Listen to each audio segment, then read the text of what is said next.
So now we're going to bump it up a notch. We're going to go track with the trans and track with the suspension.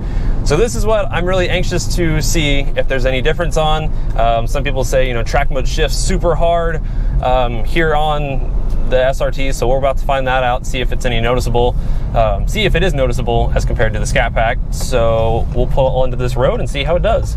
All right, guys, so approaching this corner now with all the settings and basically track. So we're going to take the corner.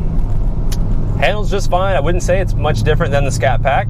Another thing I forgot to mention is that the paddle shifters are a little bit different design here on the SRT. They're a little bit nicer. I really don't know why they changed the design, but the design's a little bit different. But in terms of suspension, I feel like it's harsher, but is it much harsher than my Scat Pack or even the normal mode?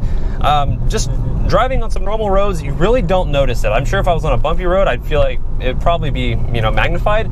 But just kind of cruising here, it really is not that bad. You could daily drive this thing in track mode, which some people are like, no, you can't do that. I don't think I would have an issue with it. And then as far as the transmission on track mode goes, well, let's test that out. Second gear pull. Okay. Okay, so track mode with the transmission in track mode, a little bit sharper on the shifts. It's a little bit more harsh, I guess.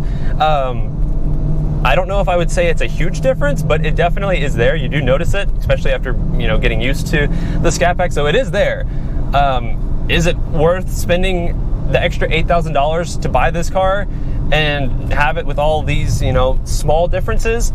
That's kind of for the eye of the beholder, you know. If I think the Scat Pack is more of a raw performance muscle car, whereas I think the SRT is more of a, I feel like a lot of people are going to get really butthurt when I say this, but the SRT is more of like a Mercedes AMG kind of. It's more luxurious, slightly. The ride's a little bit softer when you have it in comfort mode. I mean, I feel like, you know, if you're an older person, you could take your wife out, you could be sitting here drinking a little wine,